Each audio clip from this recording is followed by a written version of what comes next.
Boa tarde, sejam muito bem-vindos ao ABCD dos Bichos, da TV ABCD. Todas as sextas-feiras, eu, Marta Lete Capelli, médica veterinária da Clínica Veterinária São Bernardo, estou aqui com um tema muito quente para vocês, ou sobre saúde, ou sobre direitos dos animais, ou sobre comportamento. Hoje nós vamos tratar de um assunto muito sério, com uma grande especialista da área, doutora Carolina Gimenez, que vai falar sobre neurologia animal. Carolina, seja muito bem-vinda. Obrigada. Lembrando que vocês podem mandar perguntas durante o programa sobre o tema que nós estamos abordando hoje, que é um tema extenso. Nós vamos tentar falar tudo que a gente tem dúvida, os clientes, os donos de animais e os próprios clínicos veterinários que contam com pouquíssimos especialistas na área, não é, Carolina? Infelizmente tem muito poucos neurologistas. E qual é a formação em neurologia? Você se formou e aí você optou pela área de neurologia?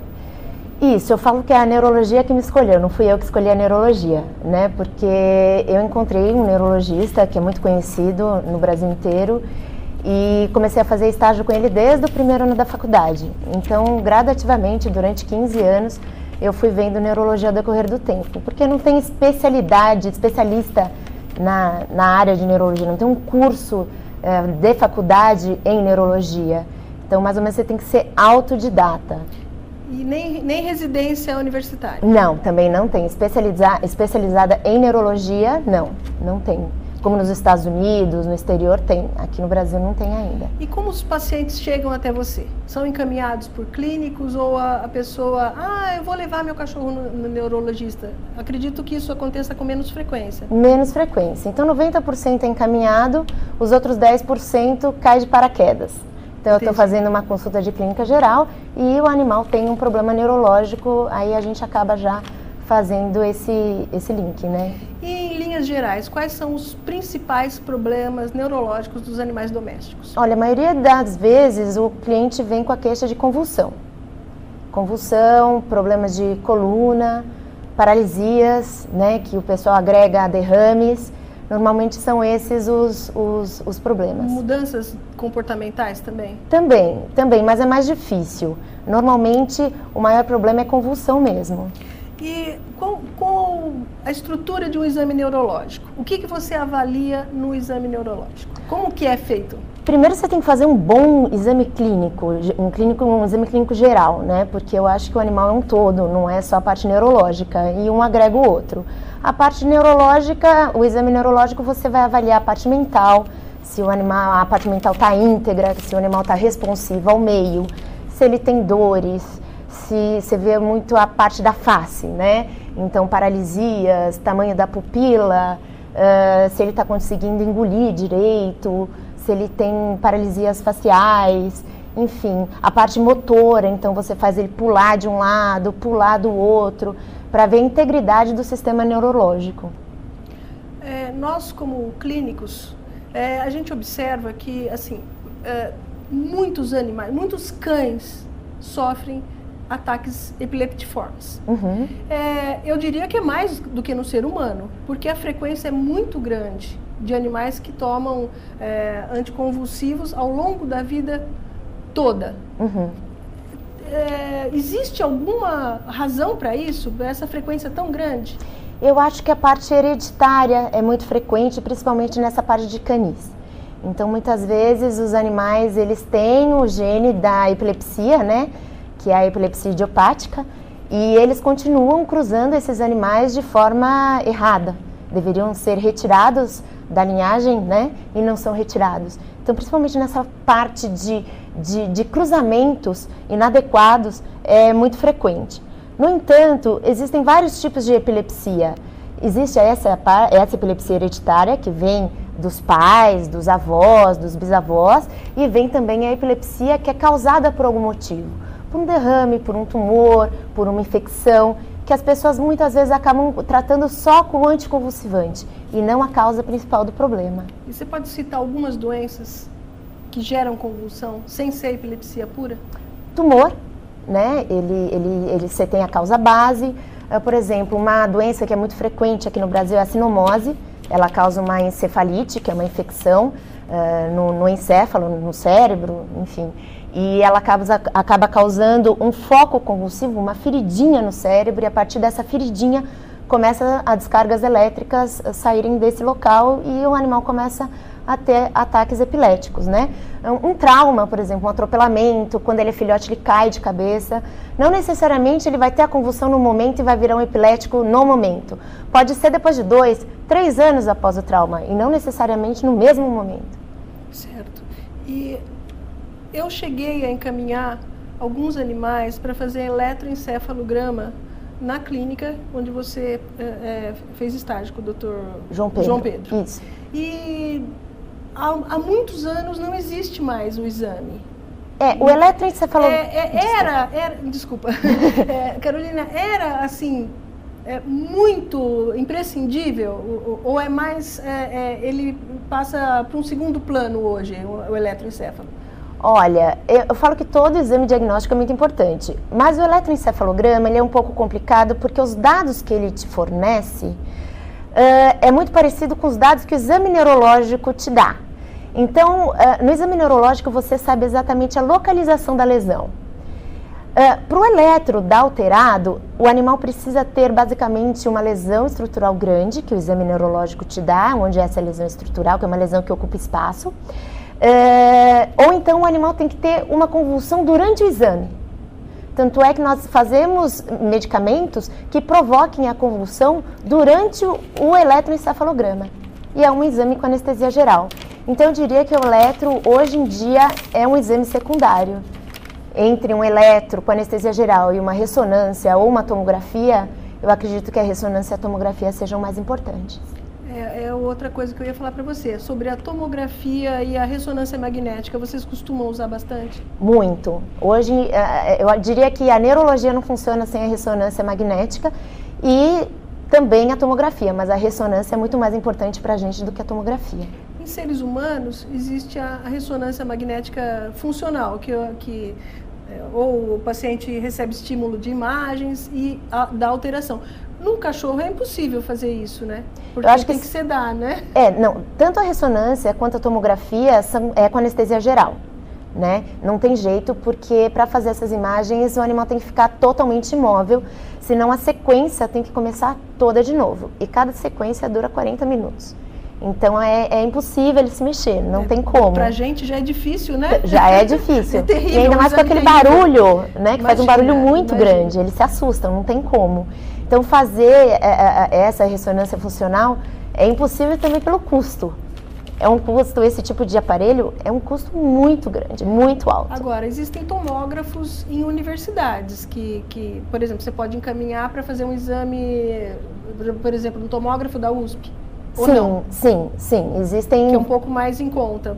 Ele é mais em conta, mas para encéfalo, para sistema nervoso, ele tem que ser um aparelho muito potente, moderno, por causa da calota craniana, por causa do osso do crânio.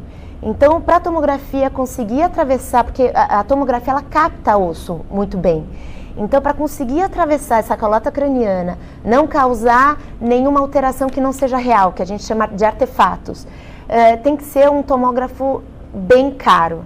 Então, normalmente, não são todos os tomógrafos que são capazes de dar uma imagem bonita e real. Entendi. Agora, e se a pessoa não tem condição de fazer um exame mais elaborado? Pela parte clínica, pela sua avaliação, já dá para medicar, por exemplo? A tomografia surgiu no Brasil cerca de 5, 6 anos e a ressonância há 2 anos. Antes disso, a gente fechava o diagnóstico como diagnóstico terapêutico.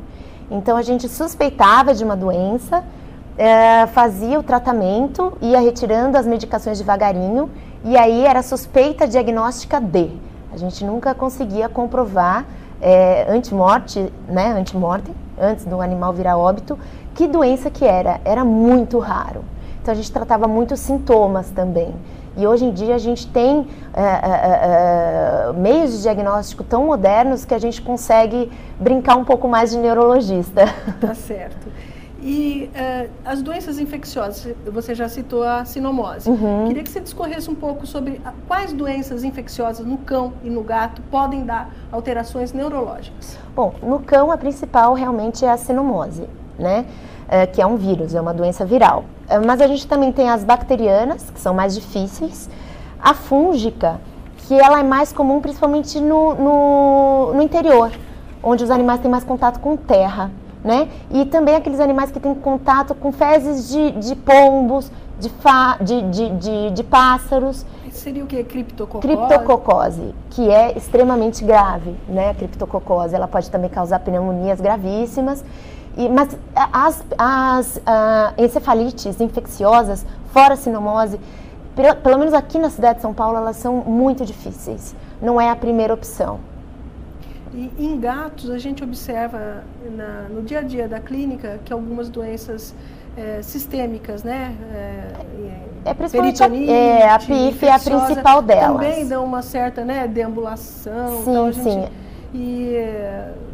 Tá correto isso? Isso, a PIF é a principal delas, mas a gente eu tenho visto muitos casos que a gente começa a tratar como PIF, tudo vem a crer que é realmente a PIF, porque assim como a PIF e a sinomose, é muito difícil você fechar o diagnóstico, né? Porque às vezes você faz todos os exames dão normais e o animal tem afecção, né? Tem a doença. Então, a PIF, muitas vezes a gente trata como ela e o animal fica bom. Então, a gente vê que é um processo inflamatório transitório do gato. Pode ser ou não, a gente só vai saber durante o tratamento. A gente está falando em PIF, peritonite infecciosa felina, é uma doença que não tem vacina ainda e fatal, né? Tem um período de evolução longo e tal. E a gente observa isso, né? Alterações até nos olhos e tudo mais, e de grande ajuda.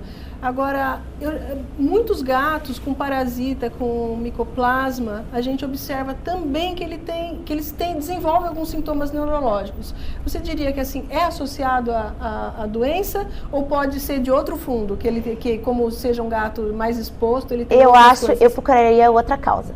Eu acho que é secundário. Eu acho que por uma queda de imunidade, interação entre dois tipos de micro-organismo causem um outro tipo de problema. Eu procuraria outra causa. Agora vamos falar um pouquinho de doenças congênitas. Né? Quais são as principais malformações ou alguma intercorrência durante o parto que geram alterações neurológicas? A principal delas que a gente vê é a hidrocefalia, que é muito comum nas raças que a gente chama de braquicefálicas, que são aquelas raças que não têm o nariz longo, né, como o bulldog francês, enfim, o pincher, apesar de não ser braquicefálico, é uma raça bem predisposta também a ter hidrocefalia, que é aumento do líquido dentro da cabeça, né? E acaba causando aumento de pressão dentro da cabeça. Esses animais acabam tendo alteração, principalmente comportamental, né? E convulsões.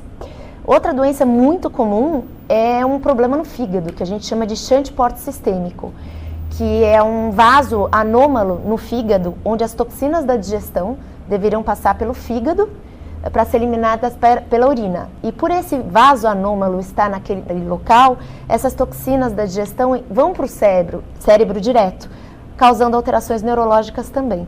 Então é um animal que também tem alteração de comportamento, ele é um animal que não é esperto, tem prostração, fica quietinho. Tem umas crises esporádicas, também, né? Tem crises esporádicas, pode ter desmaios. Então esses animais tem esse tipo, é o que a gente mais costuma ver na clínica. E a encefalopatia hepática, por outras causas?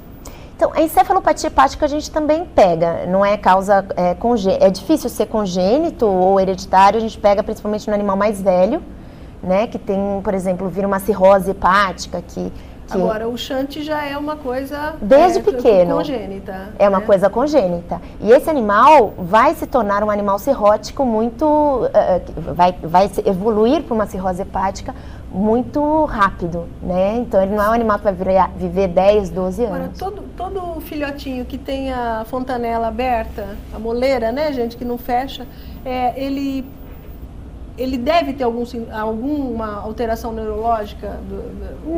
Não necessariamente. E nem os animais que é diagnosticado hidrocefalia.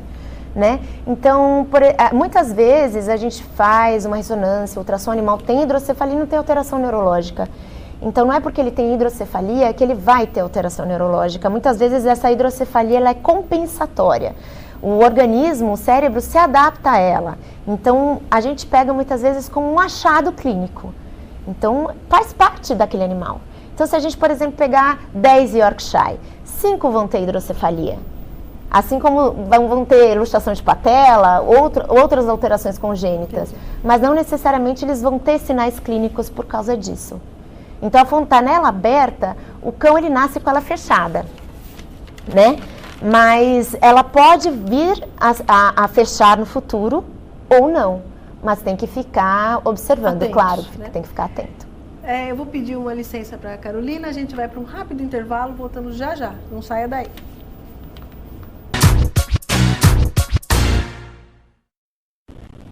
Estamos de volta com a ABCD dos Bichos, hoje recebendo a doutora Carolina Gimenez, neurologista, e elucidando vários pontos obscuros da do nosso dia a dia e dos clientes também, dos donos de animais, que a gente tem um monte de dúvidas, né, Carolina? Carolina, a gente falou de problema congênito, de problemas infecciosos e tudo mais. E os traumatismos? A gente observa hoje na mídia, né, o filho do cantor Leonardo, que passou por um traumatismo crânioencefálico e tem acesso às melhores condições para que sobreviva e se recupere. Num cachorro que sofre um traumatismo, qual é o traumatismo mais comum e como avaliar a extensão desse traumatismo? Olha, parece mentira, mas o traumatismo craniano mais comum que chega pra gente, bom, primeiro de gato, né, que não tem as redes protetoras nos apartamentos e tudo isso, eles acabam caindo e sofrendo um traumatismo craniano, né? Em cão, o mais comum é em filhotes, que caem das mãos das crianças, né? E também filhotes muito pequenos, onde o dono sobe numa escada, sobe numa cadeira e o cachorro fica esperando embaixo. Quando ele vai descer, ele pisa no cachorro. Então, assim, a gente recebe bastante traumatismo craniano com isso. Animais que pulam do carro, então, por exemplo, labrador, golden, que estão num jipe, pulam do carro, ou estão numa carroceria, pulam do carro. E também, claro, atropelamentos, né?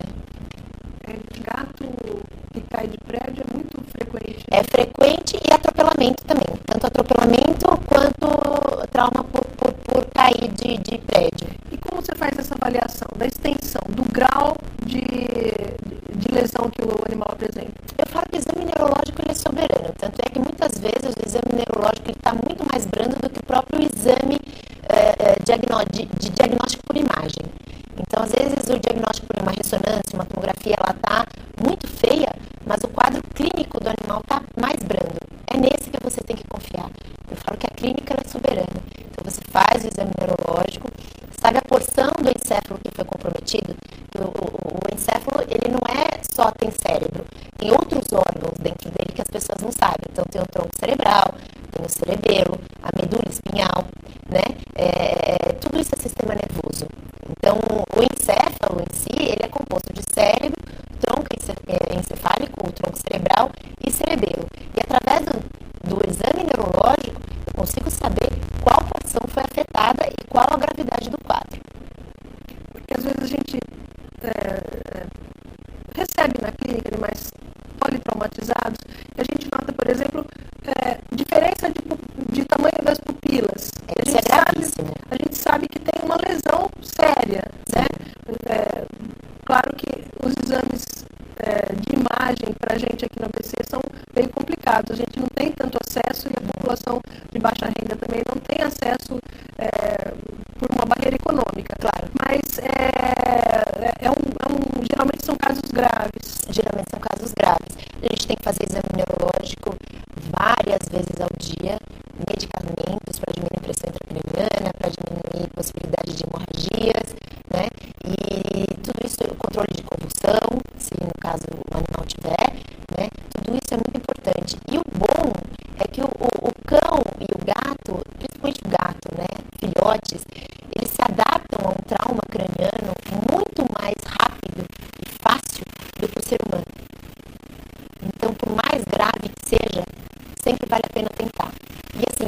podem ficar limitações? Ficam limitações, mas como o animal não tem um fator psicológico, ele se adapta a essas limitações.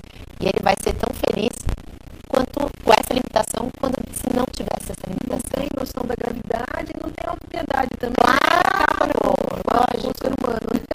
Então eles se adaptam muito mais fácil. Você pega um cachorro com câncer terminal, mas ele tá sem dor, se sentindo bem, ele tá comendo, né? Brincando. Tá chorando, né?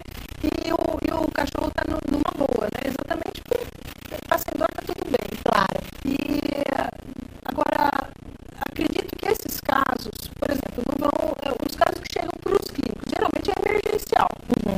Então, já passou por uma conduta de emergência. Tirado do estado primário, de hemorragia, de edema e tudo mais. Isso chega a comprometer quando chega na sua mão. Por exemplo, aparece um animal que sofreu um traumatismo, o clínico já vai tentar tirar daquele estado de emergência. Ele não vai direto para as suas mãos, ou vai? Não, muito pelo contrário. Eu prefiro que o clínico estabeleça um equilíbrio nesse animal, né? Tire ele do perigo de morte e depois ele venha bem. Porque aí eu consigo saber melhor a extensão disso tudo. Porque com o trauma primário de edema, hemorragia, aumento de pressão intracraniana, muitas vezes ele não me mostra no exame neurológico o que realmente foi comprometido. Porque o edema, a hemorragia está ocupando espaço ali. Então ela me engana, entre aspas. O exame neurológico, ele fica enganado. Assim como mandar um animal para mim em estados epiléticos, ou seja, convulsões contínuas, para mim também não é bom. Por quê? Eu prefiro que o clínico tire dessa convulsão, controle essa convulsão e depois mande para mim. Porque o excesso de crises convulsivas causam alterações neurológicas que não são reais para mim. Então eu preciso do animal sem essas crises. O mais importante, voltamos às convulsões, né? Que é um tema que eu acho que é o mais importante da neurologia. É o que a gente mais vê no dia a dia. Porque existem muitos quadros convulsivos, talvez não epiléticos, que a gente já começa a medicar. E a gente, às vezes o cliente fala, mas você sabe exatamente o que é? Às vezes a gente não sabe, claro, chega em convulsão. E a gente sempre ressalta a importância de tirar, de não deixar o animal ter convulsão. Depois você vai investigar a causa. Morrem muitos neurônios durante uma convulsão também. Não há uma perda de cognição, uma convulsão contínua, sim. Uma só eu não diria. O ser humano, ele tem perigo de morte durante uma convulsão, porque ele enrola a própria língua durante a crise e ele pode morrer sufocado. O cão não. Então as pessoas que estão vendo um cão convulsionar, ele vai terminar. A convulsão dura 30 segundos, 1 minuto. Ao término dessa convulsão, ele vai voltar vocalizando, batendo nas coisas, mas ele não vai morrer daquela crise. Se ele morrer, ele não morreu da crise, ele morreu da causa, que foi o quê? Um tumor, uma hemorragia. O animal só morre de crise convulsiva se ele tiver mais de 20 a 30 convulsões no mesmo dia. Aí, sim, a perda de neurônios por um desequilíbrio eletrolítico de sódio, potássio, enfim, o encéfalo ele entra em desequilíbrio e a morte neuronal, com certeza. certo? E pode dar coordenação motora também, né? Sim, por causa do edema cerebral, Certo. né? O inchaço do cérebro define. Olha o perigo, né? Às vezes o animal está num quintal e cai de uma escada durante uma convulsão, né? Tem um monitoramento bem. É muito comum cães que têm convulsão serem atacados por outros cães da casa. Então, além de ter a própria convulsão, ou os outros cães olham aquilo e eles ficam assustados e ele ainda é mordido. E é muito comum o cão que tem crise convulsiva pular em piscinas antes da crise. Então, não pode deixar cães que têm crises convulsivas próximo a lagoas, represas e piscinas, porque eles se jogam e continuam tendo a crise convulsiva dentro da água e eles morrem afogados. A pessoa descreve, né, antes da convulsão, a pessoa consegue detectar que vai sofrer o ataque. Sim. Eu conversei com algumas pessoas que tomam medicação para anticonvulsiva. Ela falou, eu sinto uma confusão, paro de enxergar e começo a falar enrolado. No cachorro, como é que o dono pode perceber que esse animal, assim, que às vezes, mesmo sob medicação, o cachorro que está tomando cardenal há algum tempo, escapa, né? Uma crise, uma coisa, de uma forma mais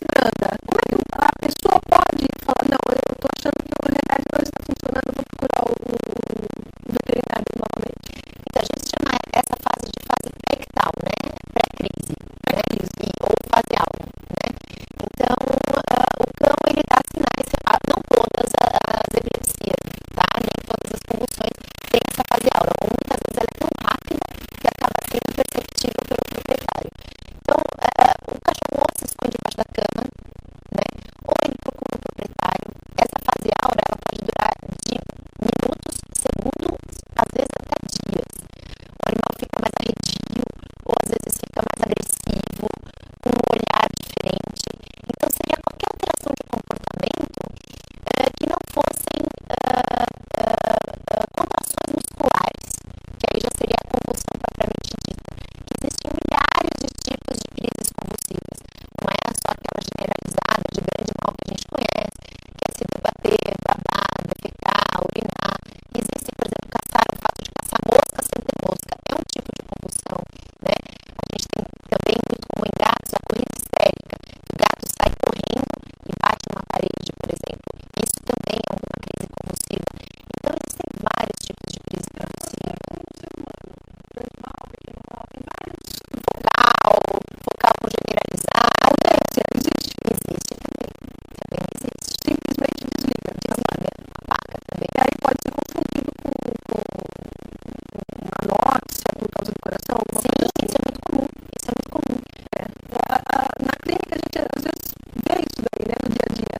É o cachorro cardíaco tomando anticonvulsivo e o cachorro epilético tomando remédio para o coração, né? Porque há uma sobreposição de sintomas aí, né? Outra coisa que a gente pega muito de confusão é o cão que tem, por exemplo, uma hérnia de disco cervical que dói demais. Às vezes ele fica duro por dor e é confundido com uma convulsão. Então, esse é muito comum. Gente, tem muita coisa ainda pra gente falar. A gente vai para um rápido intervalo, pedir licença da Carolina, a gente volta já já. Não saiam daí.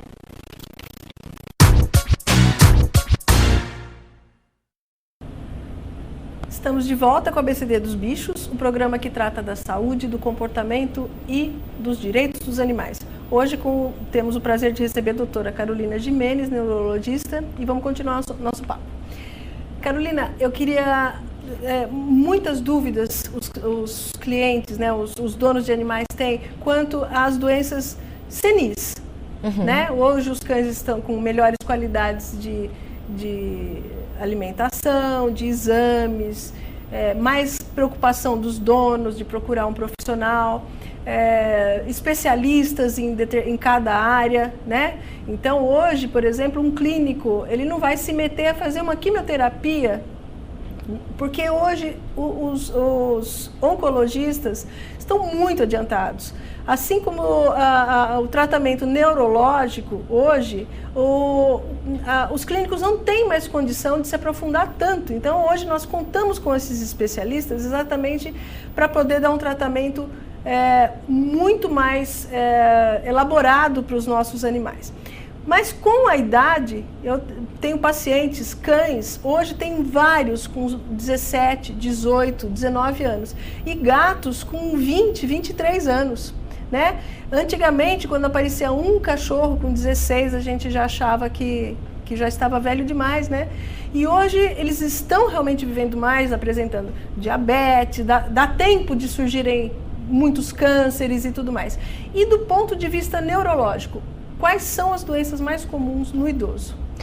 Olha, a gente pega na rotina o Alzheimer em canino, né? Que não é Alzheimer. A gente fala Alzheimer para as pessoas conseguirem conectar uma coisa com a outra. Chama Síndrome da Disfunção Cognitiva ou Amiloidose Cerebral, que é a deposição de uma substância, uma proteína, que a gente chama uma proteína que não é solúvel, ela vai se depositando e vai causando um quadro que é muito parecido com o Alzheimer, é uma doença degenerativa que vai piorando gradativamente. Então, o animal que fica olhando para o nada, que se esconde atrás da geladeira e não sai mais, que chora a noite inteira, muitas vezes esse choro, essa vocalização é uma alteração neurológica, ela não é dor. Então, você tem que saber a diferença disso. Aquele animal que dorme muito, então, muitas vezes é atribuído pela velhice, mas já é um quadro neurológico presente que tem que ser tratado para ser minimizado e não curado, porque cura, como no Alzheimer humano, também não existe. Só que, por exemplo, o Alzheimer leva 20, 30 anos até a fase final, né? E a gente percebe o primeiro sintoma é a perda de memória. No cachorro e no gato é difícil a gente perceber isso. quando a gente percebe essas alterações de hábitos e tudo mais, será que já não está muito avançado? Sim. Isso em vários tipos de doença. Então, o ser humano, por se comunicar o dia inteiro, falar, ter manias, você acaba percebendo muito mais cedo, né? A perda da memória. O cão, quando você percebe, primeiro se atribui à velhice. Então, as pessoas mandam para o especialista quando já está bem adiantado, porque primeiro é atribuído à velhice e não à alteração neurológica. Então, quando chega na gente, já está realmente mais avançado. Ou esse animal teve um quadro de derrame secundário à amiloidose, né? A síndrome da disfunção cognitiva, que é muito comum ter derrames espontâneos por conta dessa doença. Então, o animal não chega por conta do Alzheimer canino, eu vou colocar sempre entre aspas, porque não é a mesma coisa, mas ele chega no neurologista por causa do derrame que foi causado por causa da amiloidose. E no exame de imagem, dá para detectar isso? Na maioria das vezes não. Eu nunca peguei uma ressonância magnética detectando essa substância. E nem, por exemplo, diminuição de volume encefálico? Sim, mas isso é no animal mais velho é normal, ter uma hidrocefalia, que é não falaria nem como hidrocefalia, mas aumento de ventrículos. Dentro da cabeça nós temos buracos, que são chamados de ventrículos, que eles, dentro dele tem líquor, que é o líquido da espinha, que tem várias funções. Então, com o passar do tempo, você tem uma degeneração cerebral e esses buracos eles vão aumentando, não porque você tem um aumento da pressão, e sim porque você tem uma atrofia, uma diminuição desse tecido. Então, esses buracos vão aumentando e quando você tem o resultado do exame de imagem, você tem um aumento desse ventrículo que é normal no animal mais idoso. Agora, na velhice, geralmente o cachorro já está com alguma disfunção cardíaca, né? Já não escuta muito bem. Os sintomas são bem subjetivos, acho que só com o exame neurológico mesmo, né, para detectar. Sim, são bem... Porque tem cachorros que passam o dia todo dormindo porque não escutam mais, então eles não recebem estímulo e não levantam, vão fazer xixi e já voltam, né? Então, no exame clínico fica muito difícil, tem que ter algumas outras avaliações, né? Olha, a grande maioria dos animais acima de 12 anos está presente a substância amiloide. Ele tem síndrome da disfunção cognitiva, ele tem o Alzheimer canino? Tem. Mas muitas vezes eles não apresentam o sintoma clínico, porque ele tem uma adaptação gradativa a essa deposição dessa substância. Então ele não demonstra, mas ele tem. Assim como o animal que vai ficando cego e vai se adaptando e não bate nos móveis. Claro, mas muitas vezes certo. O proprietário não percebe porque não é perceptível, mas ele tem. Então, muitas vezes, para os geriatras, já seria importante melhorar esse funcionamento encefálico do cérebro de um modo geral a partir dos 12 anos. Assim como ele vai ter artrose, então vamos dar um protetor da articulação. Ele vai ter síndrome da disfunção cognitiva? Não necessariamente, mas a substância está presente. Então vamos retardar a deposição dessa substância. Como pode ser retardada essa deposição? Olha, a gente não age diretamente na deposição da substância. A gente age na melhora do funcionamento do encéfalo de uma forma geral, na circulação e na vascularização. Então, você toma medicamentos que melhorem essa vascularização, que é os vasos sanguíneos ao redor dentro do encéfalo, né, da cabeça, para fazer um melhor funcionamento. Mas medicamentos de linha para melhorar veterinária.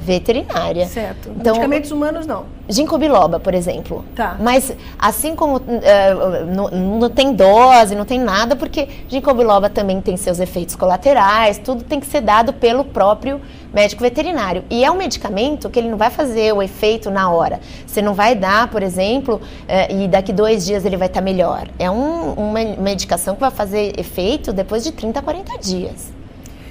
E o animal que chega, por exemplo, rotacionando só para um lado, fica girando só para aquele lado, quando a gente deve suspeitar de um AVC, ou hemorrágico ou isquêmico, e quando a gente deve suspeitar de amiloidose? Então, a gente chama isso de andar em círculos, né? Que normalmente é para o próprio lado da lesão. Então, se ele anda para o lado direito, a lesão está mais focada do lado direito. E andar compulsivo, que é andar sem parar. Isso a gente chama de síndrome cerebral. É uma alteração do cérebro, não de tronco cerebral nem em cerebelo.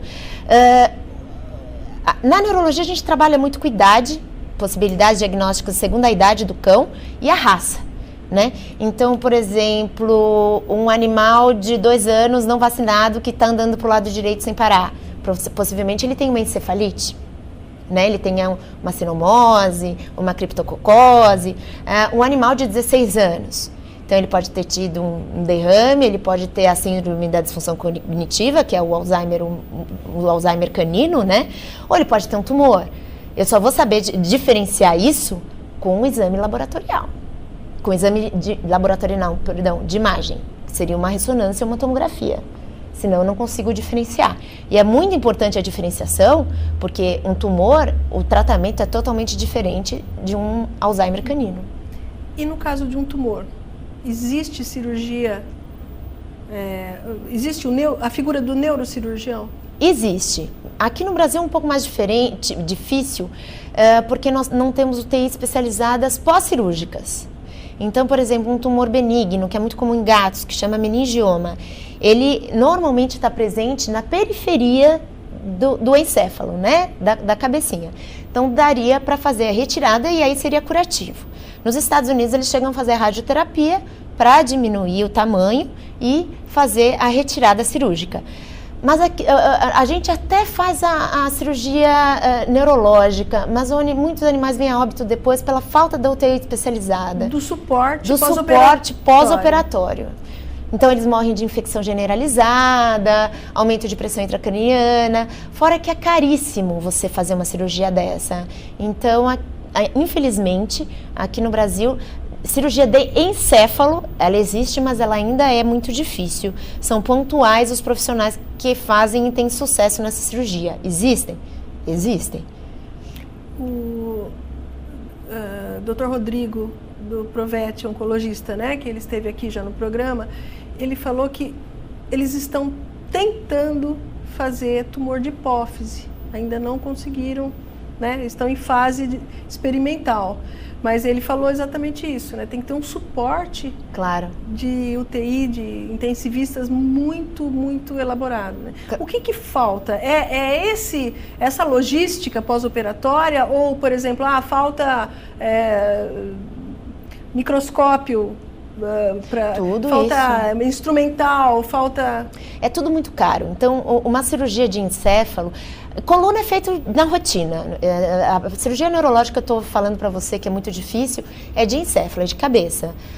De coluna já é feito na rotina. O encéfalo é muito difícil de você operar porque ele sangra demais. E qualquer tipo de sangramento pode comprometer o funcionamento neurológico em si. Então, você tem que usar substâncias que diminuam esse sangramento, diminuam o metabolismo, você mantém a pressão intracraniana estável. Muitas vezes você tem que tirar um tampo da cabeça para melhorar a pressão intracraniana, não tem que ficar aberto.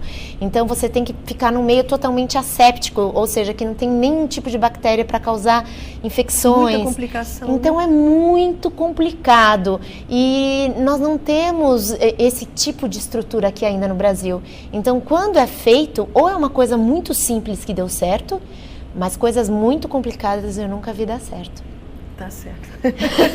É uma coisa, se você for pensar, é complicadíssimo. E você pode manter um animal bem por meses ou operar e a chance maior dele virar óbito. Então, o proprietário prefere tentar mantê-lo bem durante mais alguns meses. E a longevidade também, né? Então, se já é um animal idoso, né? E que já vai ter 2 anos de vida ainda, né? Talvez nem compense.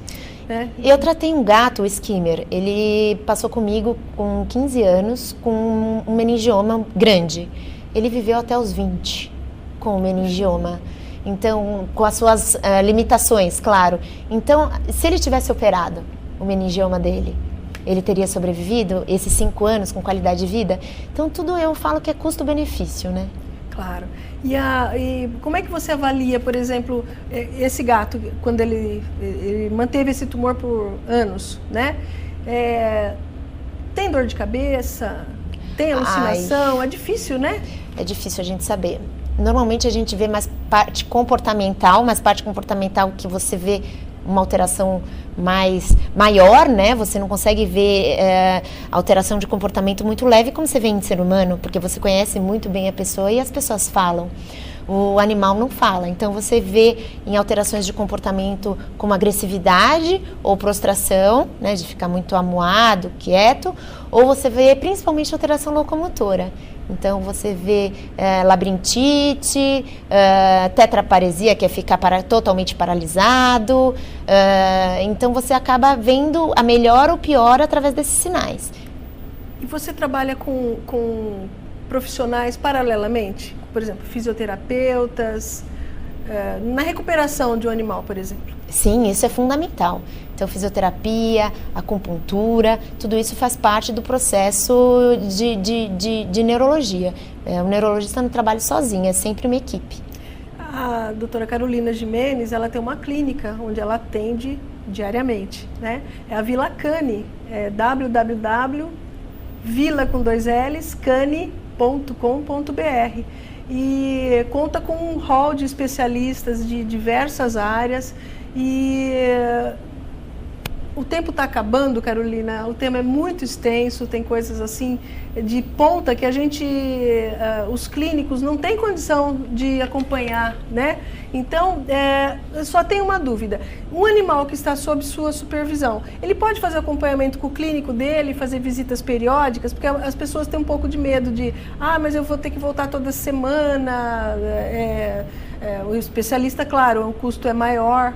Não, claro, normalmente a consulta ela dura 30 dias, né? Então aquele animal, por exemplo, que tem uma encefalite ou que tem a esclerose múltipla canina, que ela também existe, né? Que a gente chama de MEG, ele tem que voltar toda semana, não vai ter custo nenhum o retorno à reavaliação. Agora, um animal epilético, que você faz um controle dele, ele tem que voltar, por exemplo, de 6 em 6 meses para uma reavaliação e adaptação da medicação. Quer dizer, dá para o clínico acompanhar durante esse período, claro. Né? E a gente faz um feedback com o clínico, né? A gente liga para ele, uma troca de informação para ter qualidade de vida para o proprietário e para o animal, né? Gente, nós infelizmente está acabando o nosso tempo, a gente vai ficar por aqui. Agradecer a doutora Carolina Gimenez, da Vila Cane, neurologista, elucidou muita coisa aqui pra gente, está à disposição de clínicos, de proprietário de animais. É só entrar no site da clínica dela, que ela vai ter o máximo de prazer de tirar dúvida. Claro. Né? Localização, lá na Vila Romana, né? Vila Romana, São Paulo. São Paulo. E muito obrigada, viu, Carolina? Imagina, obrigada a vocês. O ABCD dos Bichos vai ficando por aqui. A gente se vê na próxima semana, sempre com alguma coisa muito quente de interesse de vocês. Eu sou Marta Lete Capelli, da Clínica Veterinária São Bernardo. Uma boa semana para vocês. Até mais.